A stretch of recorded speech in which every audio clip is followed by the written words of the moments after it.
Bueno, esta es una transmisión en vivo del Museo Etnográfico. Estuve tratando de probar desde la página del Facebook, desde el productor, y tuvimos un pequeño problema con la página y por eso recién estamos saliendo en este horario. Es más, estoy probando a ver si estamos transmitiendo bien, mirando acá al costado a ver en mi monitor a ver si esto está funcionando. Pero me parece que sí, acá me dice cartel en vivo y ahí sí veo que hay algunas personas conectadas, así que bueno, empezamos como corresponde. Buenas tardes, mi nombre es Anabel Castaño y esta es una nueva transmisión desde Etnova en Casa. Soy del área de acción cultural del Museo Etnográfico y la idea de hoy es compartir, como venimos compartiendo en los últimos sábados, algunas actividades que tienen que ver con cosas que estamos haciendo en el Museo Etnográfico normalmente cuando el museo está abierto y que ahora en este momento que mucha gente todavía está guardando la cuarentena en casa, queremos compartir con ustedes para poder hacer. Y bueno, poder conocer también un poco qué hay detrás de las escenas del museo. Bueno, sigo mirando acá a ver si acá veo que sí, estamos conectados y estamos bien, perfecto. Sí, me están diciendo hola, así que evidentemente algunas personas están empezando a ver esta transmisión. Bueno, como les decía, la idea de hoy es hablar de uno de los objetos en el museo que llegó hace más de 100 años a las colecciones del museo, que es un altar budista japonés, un Butsudan, y contarles un poquito también o hacer un manos a la obra que tiene que ver con una actividad que hicimos en torno a ese objeto y otros objetos en vacaciones de invierno del año pasado. Pero como siempre voy a empezar con los recordatorios de cómo nos encuentran, el hashtag del museo y por el cual estamos haciendo un montón de actividades y subiendo actividades en este periodo en que el museo y otros espacios culturales están cerrados por la cuarentena es, como les estaba mostrando recién, Etnova en casa. Si nos buscan por este hashtag en cualquiera de las 3 redes sociales que el museo está utilizando para postear contenidos nuevos, nos van a encontrar con un montón de cosas, distintos contenidos como música, videos, recomendaciones de películas, artículos, noticias que tienen que ver con actualidad y también algunas otras temáticas. Acá, si se fijan, tenemos nuestra página de Facebook, que es justamente donde ustedes están viendo en este momento, pero además Museo Etnográfico Ambrosetti es la dirección del canal de YouTube del museo, donde estamos subiendo todos los videos de estas transmisiones en vivo una vez que se terminan de transmitir. Así que una vez que quedan guardadas en la sección de videos del propio Facebook, pero también si entran en YouTube con esta dirección, nos van a encontrar con los distintos posteos que venimos haciendo desde finales de marzo. Por el otro lado, también nos pueden encontrar con la dirección Etnova en nuestro Twitter y en nuestro Instagram. Y bueno, dicho todo esto y todos estos avisos parroquiales, lo que vamos a hacer es empezar entonces con la actividad de hoy. La idea de hoy era, como les decía, hablar de objetos y escritura japonesa.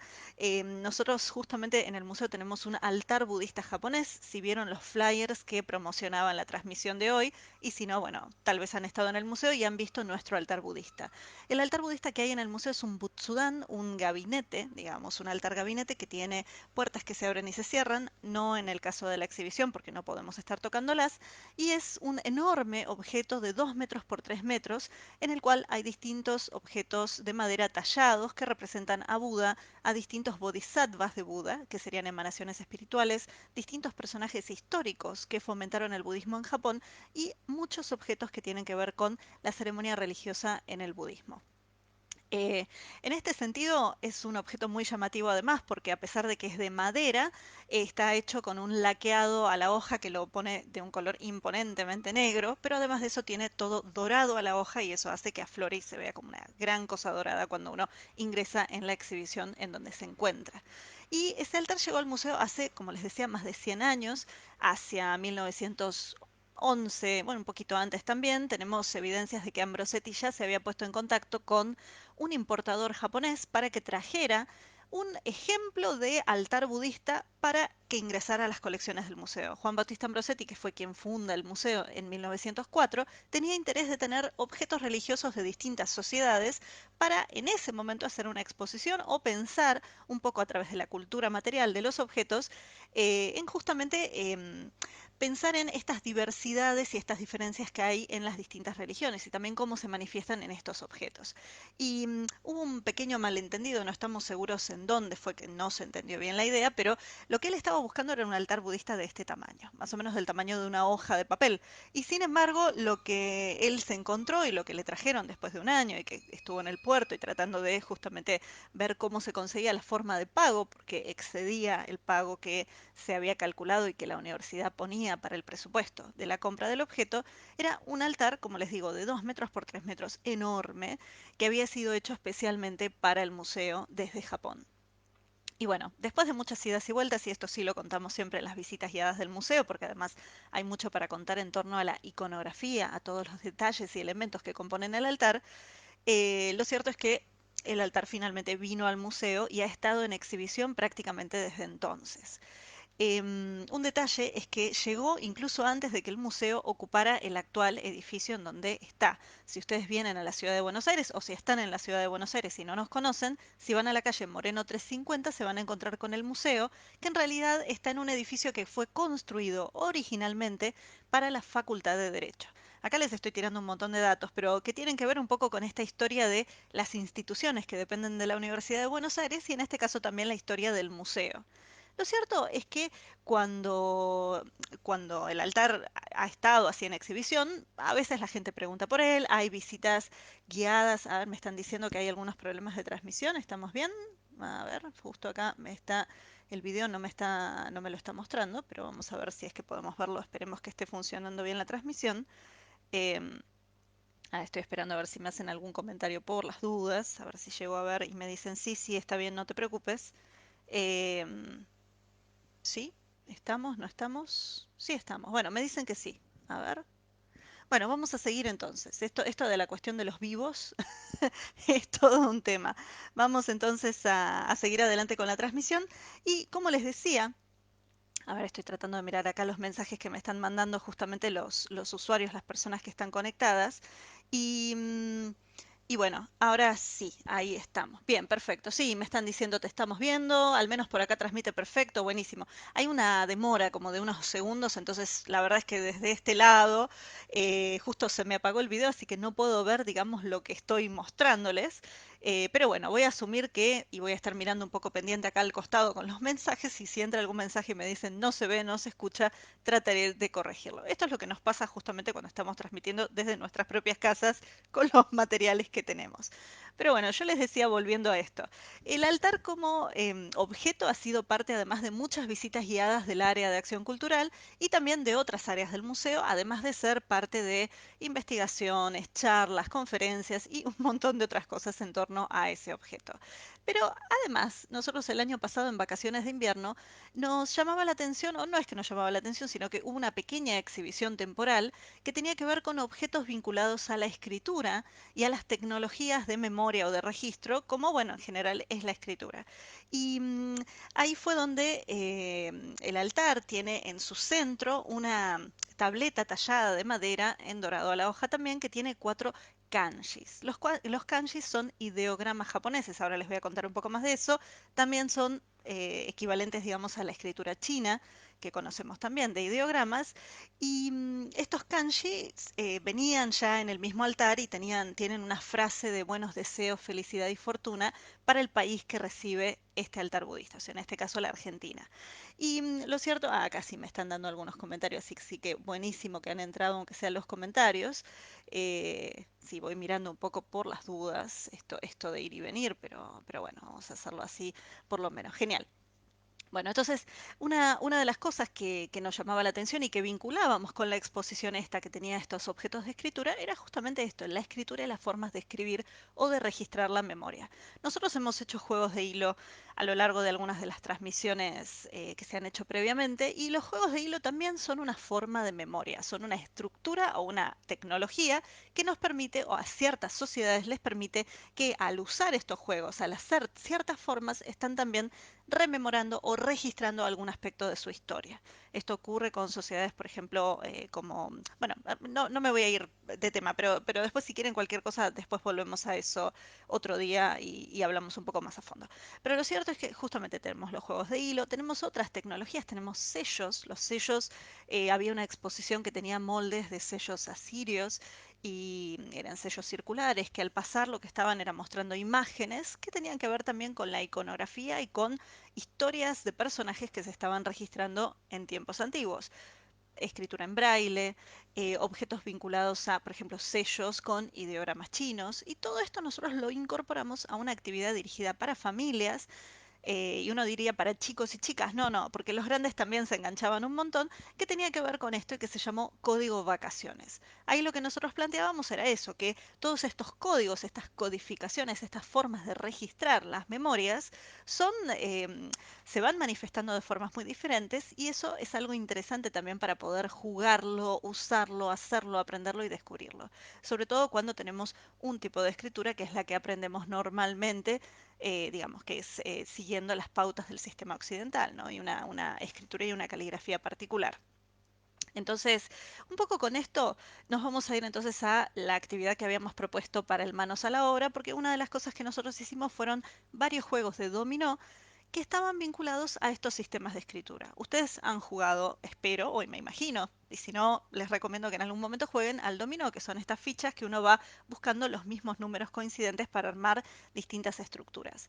Bueno, imagínense si en vez de los puntitos que representan los números del dominó, utilizáramos algún otro sistema.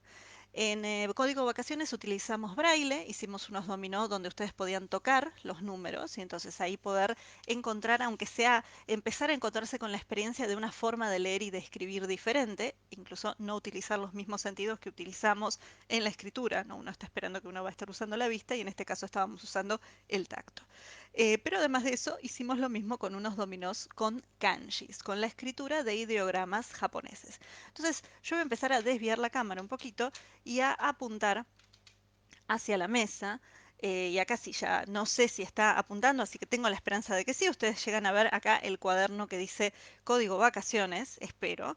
Voy a tratar de ver si logro sintonizarlo de otra forma esta transmisión para ver si se ve. Sí, acá me están diciendo que se ve en vivo.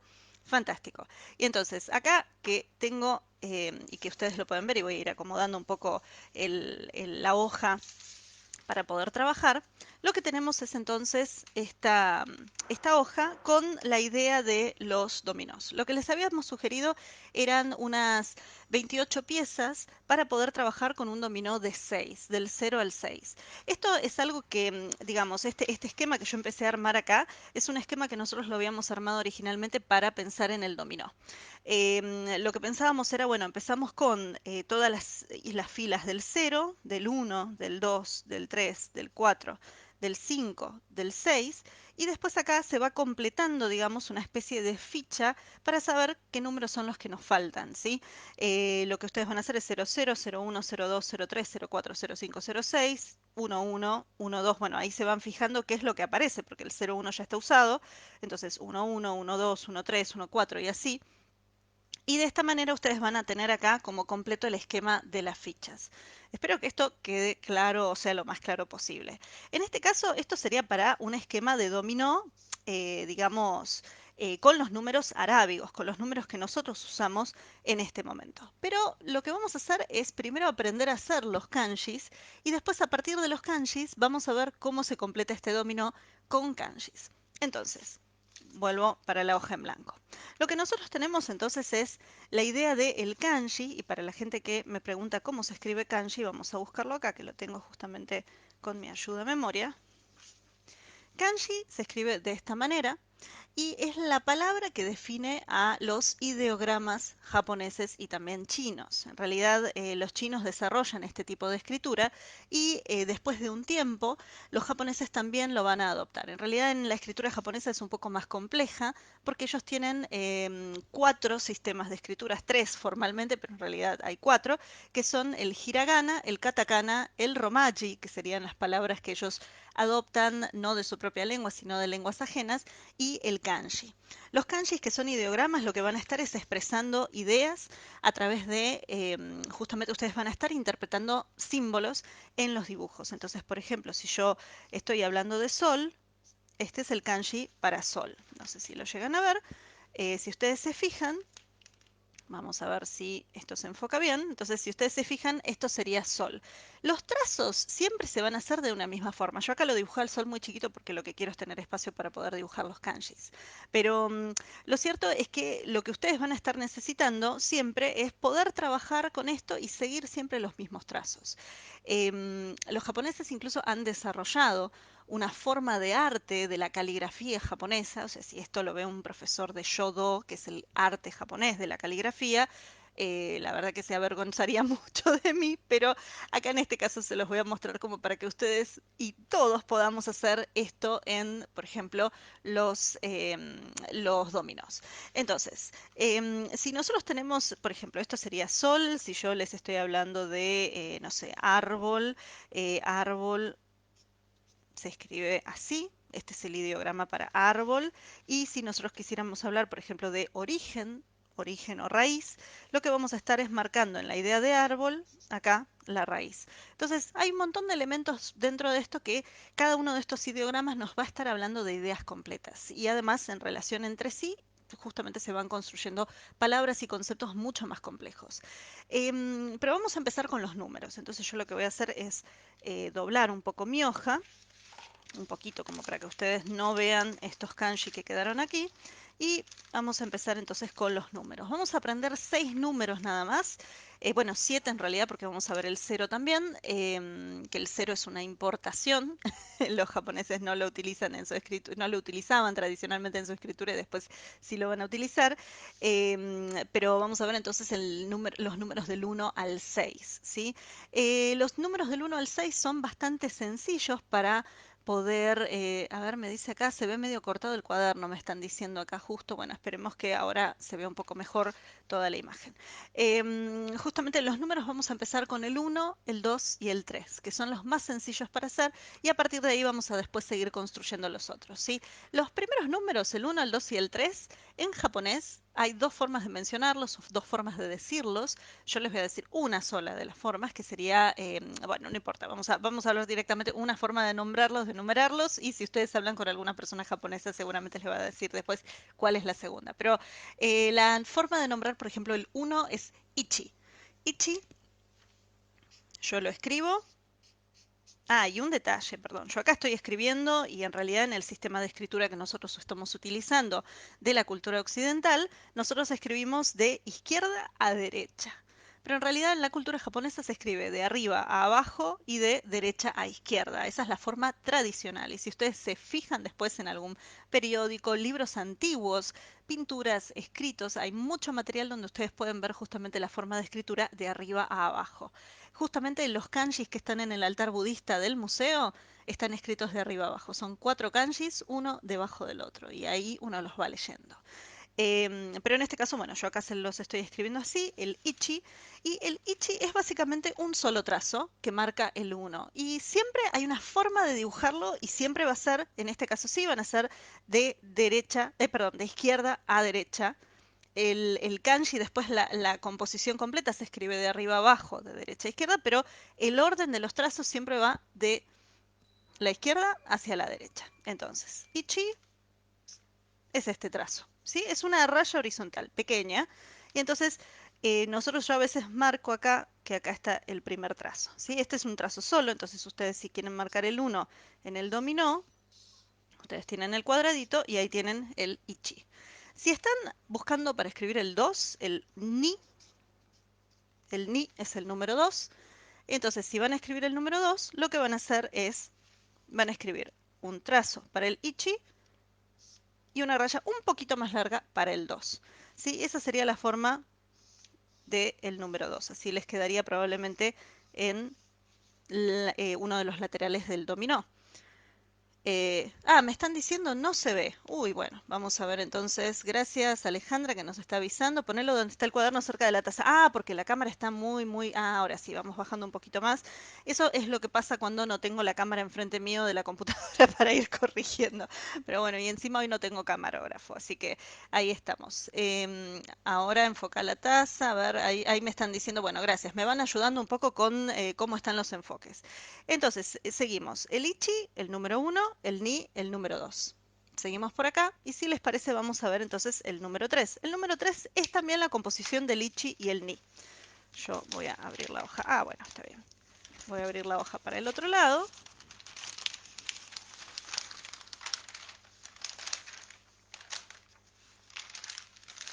Y vamos a hacer el 3. El 3, que también se lo conoce como san, ¿sí? Es una línea, otra línea y otra línea un poco más larga debajo. Entonces ustedes aquí ya tienen el número 3. ¿Sí? Yo acá el cuadradito se los estoy haciendo como para que ustedes vean cómo quedaría dentro de la ficha de dominó. ¿Sí? Después lo vamos a colgar en una mini ficha, pero quería ahora simplemente en grande como lo ven. Entonces nosotros teníamos el 1, el 2 y el 3. ¿Sí? Lo de la diferencia entre la primera y la segunda en este caso es más una diferencia mía en el trazo con el marcador, pero ustedes van a poder hacerlo según, a ver acá lo estoy acomodando un poco mejor de nuevo porque otra vez me fui de cámara y ahora sí lo van a poder ver mejor. Entonces teníamos Ichi, Ni, San. Ya aprendimos los 3 primeros números, ¿sí? Como para incorporar esto al dominó. Ahora vamos a ir al cuarto número. El cuarto número se lo conoce de dos formas, Shi o Yon. Yon es el nombre que en general vamos a estar usando. Ay, en vez de Yon puse Yo 4. Yon, ¿sí? Que es el número 4. Y acá el Yon se hace, tiene un orden diferente de trazos, entonces ahora vamos a ver un poco cómo es. Empezamos con un trazo de arriba abajo, ¿sí? Después de eso viene como, a ver, yo se los voy a mostrar así. Vamos a ver un poquito más para acá arriba, si ustedes lo pueden ver mejor. Yo voy a hacer uno y sin cortar sigo para abajo, ¿sí? O sea, esto es una línea continua. Fíjense, ¿sí? Se los vuelvo a mostrar. Tenemos primero un trazo, un palito vertical, y después una línea continua, ¿sí? Ahí bajó. Algunos trazos son así. Entonces, tenemos uno, dos, y ahora faltan 3 trazos más. 3, que es como una comita, 4, 5. ¿Sí? Se los muestro por separado como para que ustedes lo puedan ver, pero este sería el número 4, ¿sí? Lo que tenemos es una línea vertical, primero. Después viene esto todo junto.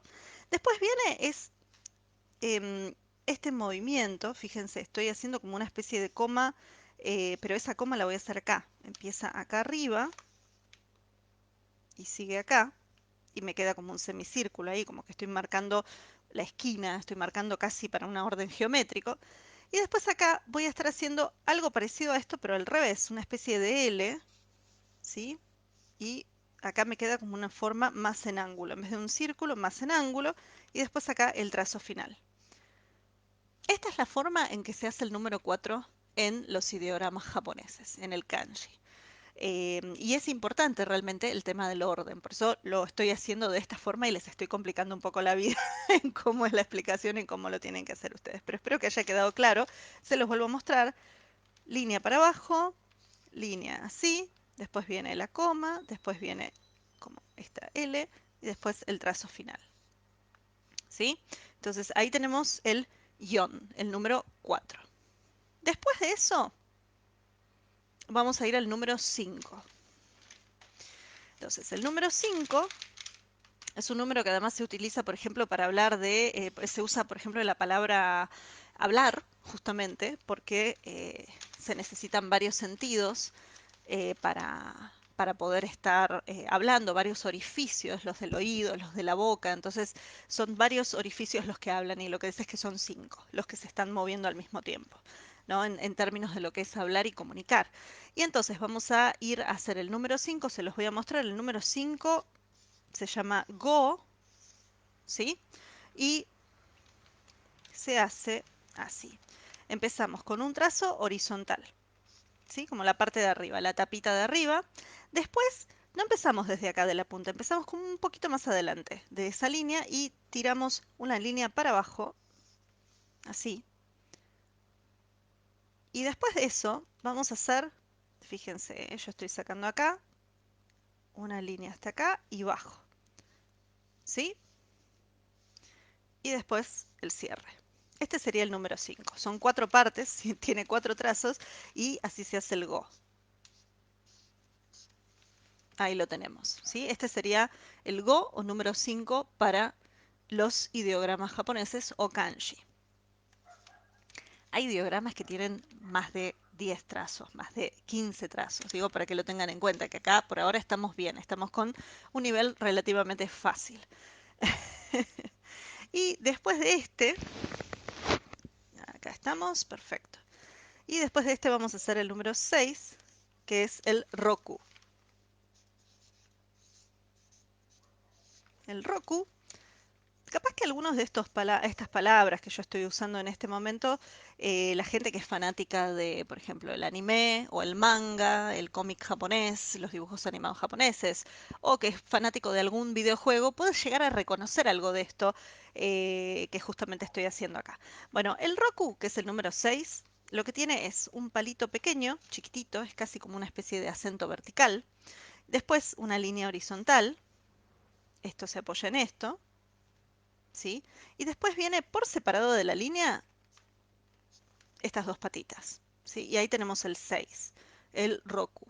Entonces, con estos 6 ideogramas, yo se los voy a hacer ahora uno al lado del otro, se los voy a hacer al estilo occidental, digamos, lo voy a estar escribiendo todo de izquierda a derecha, ahora estoy con todos los sentidos invertidos, pero bueno, de izquierda a derecha lo vamos a escribir y entonces tenemos el Ichi, Ni, San,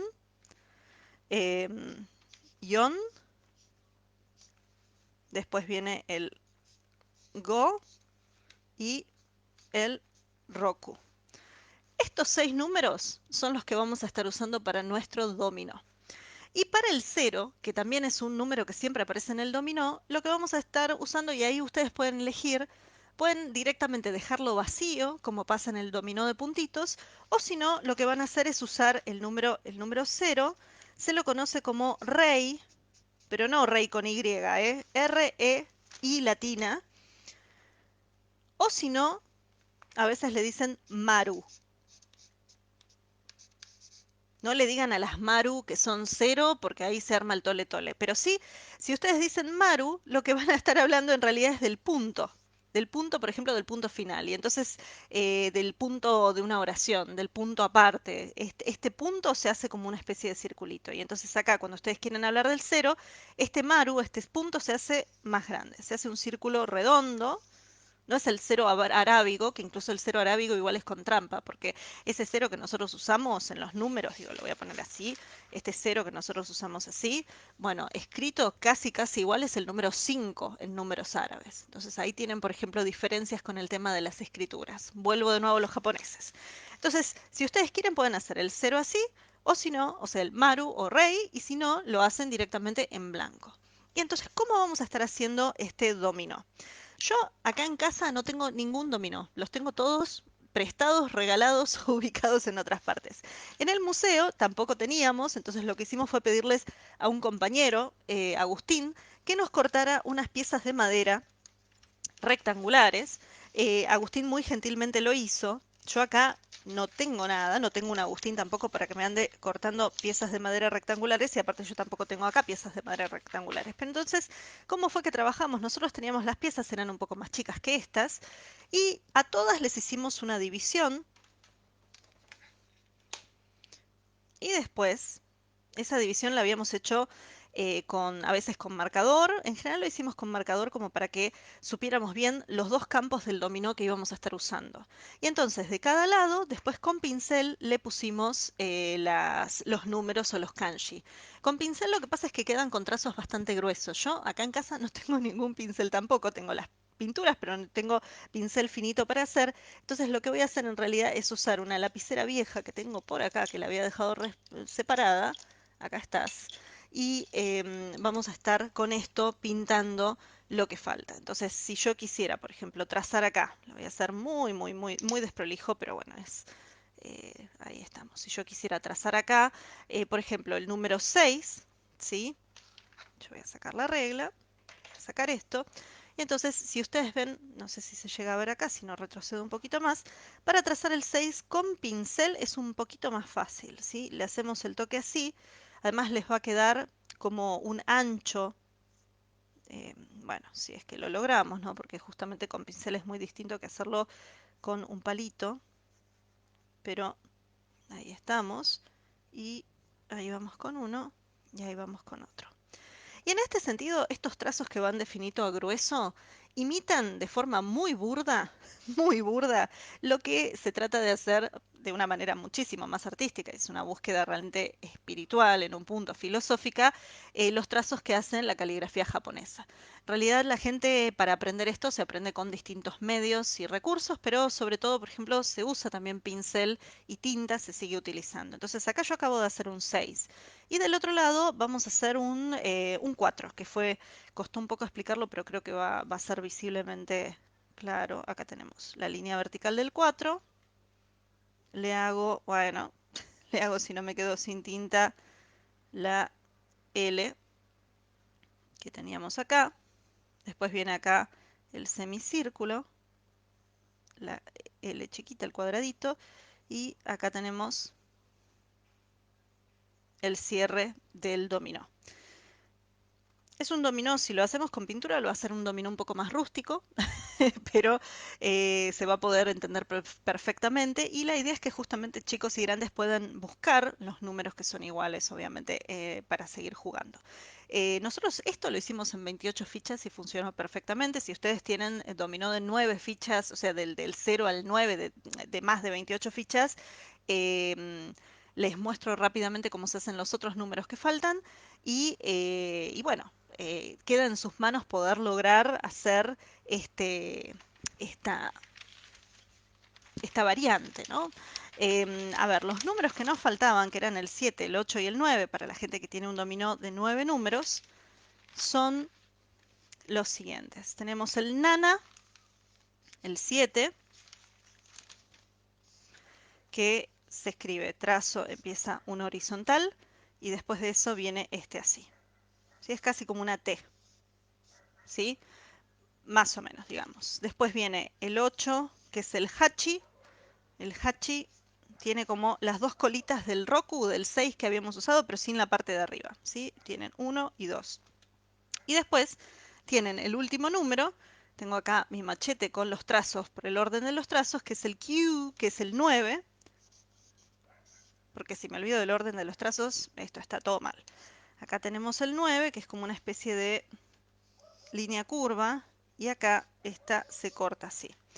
Si mi profesor, que hace muchos años hice japonés en el laboratorio de idiomas, me viera haciendo esto, diría, estás haciendo un desastre con la caligrafía. Pero bueno, ustedes yo creo que lo van a poder usar perfectamente para poder aplicarlo en los juegos del dominó.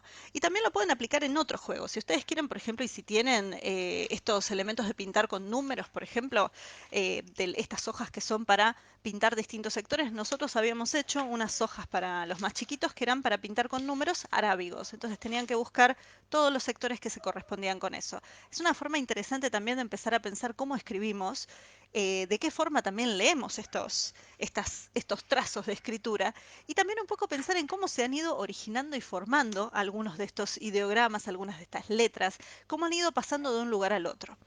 Nosotros cuando estamos hablando en el museo de estos objetos y de estas tecnologías de escritura, lo estamos haciendo también con una base material, con objetos detrás nuestro que nos dan ese trasfondo para poder explicar perfectamente, para poder encontrar ese vínculo con lo que estamos mostrando.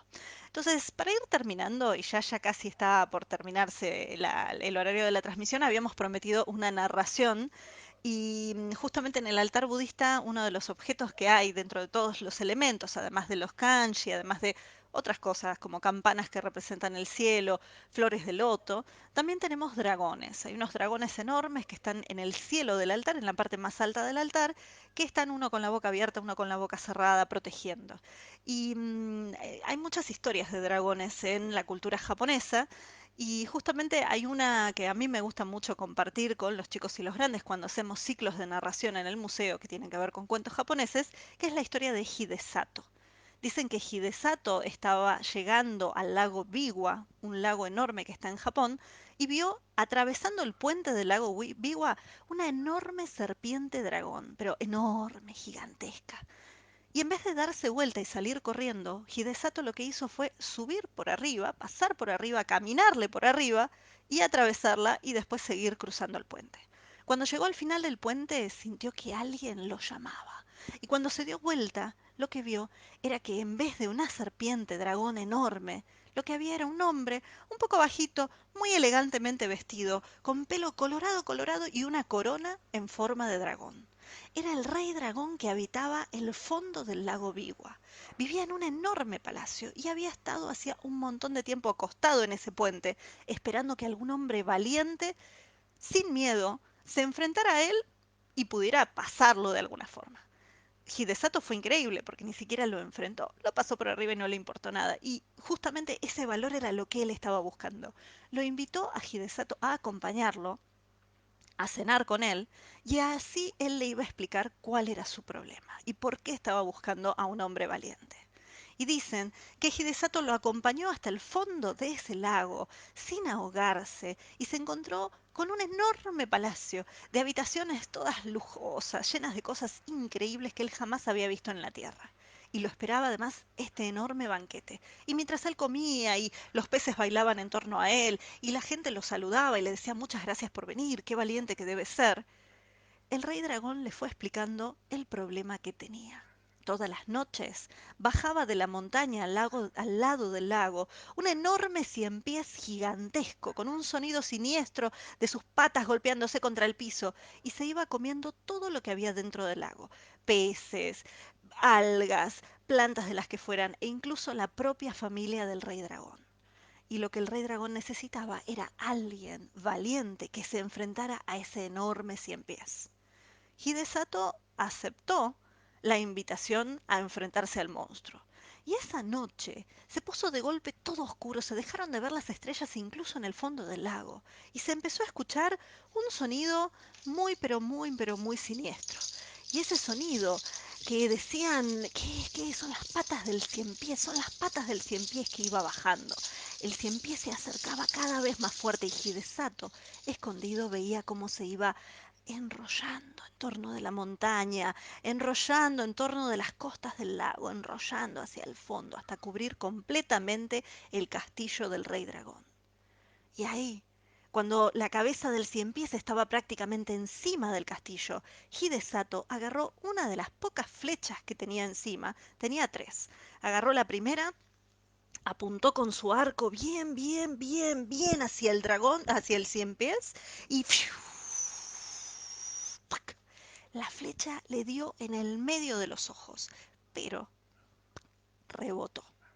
Y dicen que Hidesato otra vez apuntó antes de que el cien pies se moviera y le dio en el medio, pero rebotó. Y ahí, con la última flecha que le quedaba, Hidesato se acordó de algo que se decía siempre entre la gente que vivía en esa zona, y era que había que tener cuidado si uno estaba en contacto con seres mágicos, porque la saliva de los humanos podía ser mortal para ellos. Y claro, en la cena, por ejemplo, él nunca había compartido el plato ni los cubiertos con su anfitrión. Entonces, acordándose de eso, sacó la última flecha que le quedaba y le pasó saliva por toda la flecha. Y dicen que otra vez apuntó y le pegó en el medio de los ojos al cien pies. Y el cien pies cayó al piso y empezó a agitar las patas fuerte, hasta que se quedó inmóvil. El lago dejó de agitarse, las nubes que cubrían las estrellas se abrieron y se pudo ver a la luna brillar hermosa en el cielo japonés. A la mañana siguiente, toda la gente que vivía en el lago, todos los seres que vivían ahí, fueron a agradecerle a Hidesato. Y el rey dragón especialmente le dio cuatro regalos muy especiales. Uno, una olla que cualquier cosa que pusieran adentro se iba a mantener siempre caliente. La otra cosa que le regaló era un rollo de tela de seda que no importaba cuánto sacara de tela y cuánto sacara, jamás se agotaba. Lo tercero, una campana de bronce, que apenas Hidesato salió del lago fue a donarla al primer templo budista que encontró. Un templo budista que probablemente tenía un altar budista como el que hay en el museo. Y el cuarto objeto era una pequeña bolsa con arroz. Pero esa bolsa fue de las cosas más valiosas que él recibió, porque lo que tenía era una cantidad de arroz que nunca se agotaba. No importaba cuánto arroz sacara, seguía habiendo. Y dicen que a partir de ese día, a Hidesato, y esta es una historia basada en un personaje real que vivió en el siglo X, A Hide Sato lo empezaron a conocer como Taguara Toda, que significa el señor de la bolsa de arroz. Dicho esto, yo me voy despidiendo y desconectando desde esta transmisión. Mi nombre es Anabel Castaño, soy del área de acción cultural. Espero que hayan podido acompañarme en estas indicaciones de cómo hacer un dominó con kanjis o ideogramas japoneses. Y bueno, espero que se sumen nuevamente para futuras transmisiones. Desde el área de acción cultural del Museo Etnográfico, les mando un saludo, los invito a buscarnos en nuestras redes y a conectarse nuevamente y bueno, a seguir acompañándonos y cuidándonos entre todos. Así que muchas gracias. Ahí estamos y